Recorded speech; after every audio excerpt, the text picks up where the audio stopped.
Hi friend, welcome to my channel. तो आप सभी को जय श्री कृष्णा, राधे राधे। दोस्तों मैं यहाँ पर आपसे लड्डू गोपाल जी की सेवा और पूजा पाठ से वीडियोस लाती हूँ। तो दोस्तों, वैशाख माह के शुक्ल पक्ष की एकादशी को मोहिनी एकादशी है। धार्मिक मान्यताओं के अनुसार इस दिन भगवान विष्णु ने समुद्र मंथन के दौरान निकले अमृत को राक्षसों से बचाने के लिए मोहिनी रूप धारण किया था। इसलिए इस दिन भगवान श्री हरि के मोहिनी स्वरूप की पूजा का विधान है। लोगों के बीच आस्था है कि मोहिनी एकादशी का व्रत व पूजा करने से व्यक्ति के पापों का अंत होता है। भक्त की सभी मनोकामना पूरी होने की मान्यता भी है। इस साल मोहिनी एकादशी 23 मई को है। जानिए मोहिनी एकादशी का महत्व, पूजा का समय और व्रत से जुड़ी खास बातें। मोहिनी एकादशी भगवान विष्णु के मोहिनी स्वरूप की पूजा करने से भक्त के पापों का अंत होता है। इसी के साथ उसे अंत में मोक्ष की प्राप्ति भी होती है।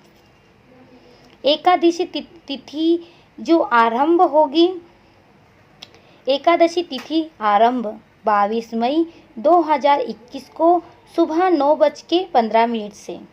एकादशी तिथि समाप्त होगी 23 मई 2021 को सुबह 6:42 तक।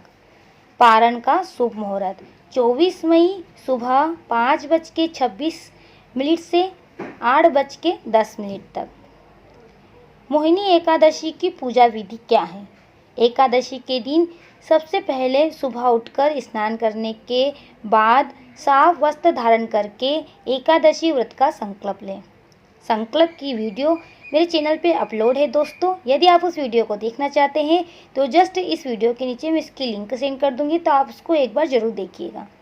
इसके बाद घर के मंदिर में पूजा करने से पहले एक वेदी बनाकर उस पर 7 धान, उड़द, मूंग, गेहूँ, चना, जौ, चावल और बाजरा रखें।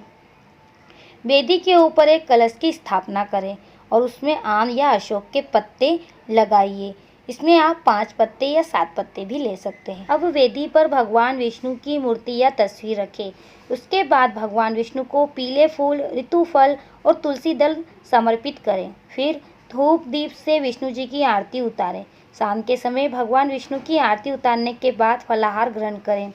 रात्रि के समय सोए नहीं बल्कि भगवान का भजन कीर्तन करते हुए जागरण करें। जितना भी हो सके आप दोस्तों रात्रि को जागरण करके भजन कर सकते हैं। अगले दिन सुबह किसी ब्राह्मण को भोजन कराइए और यथाशक्ति दान दक्षिणा देकर विदा करें। इसके बाद आप अपने व्रत का पारण करें। मोहिनी एकादशी व्रत कथा।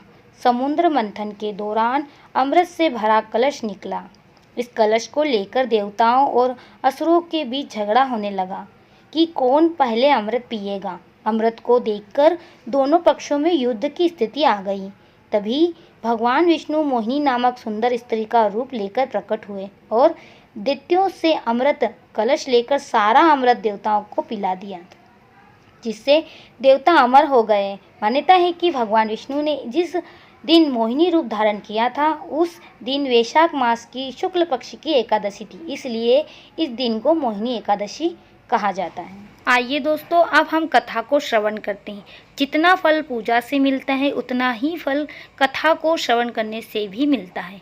भगवान श्री कृष्ण युधिष्ठिर को मोहिनी एकादशी का महत्व समझाते हुए कहते हैं कि महाराजा, त्रेता युग में महर्षि वशिष्ठ के कहने से परम प्रतापी श्री राम ने इस व्रत को किया था। यह व्रत सब प्रकार के दुखों का निवारण करने वाला है, सब पापों को हरने वाला है।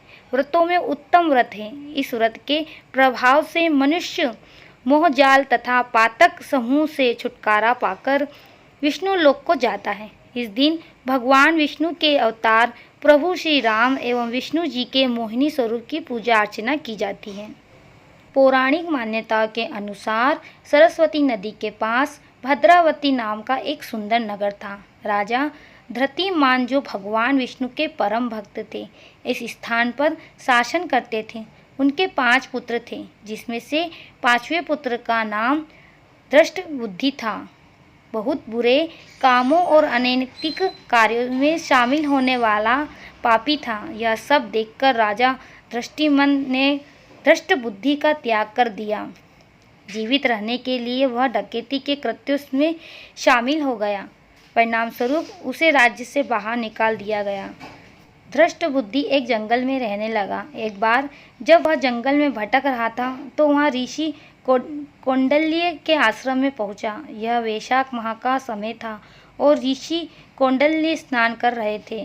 कुछ बूंदें निकल गई और धृष्ट बुद्धि पर पड़ गई। इस वजह से धृष्ट बुद्धि ने आत्म साक्षात्कार और अच्छी भावना को प्राप्त किया। उसने ऋषि से अपने पिछले पापों और बुरे कर्मों से मुक्ति के मार्ग की तरफ जाने के लिए मार्गदर्शन करने का अनुरोध किया।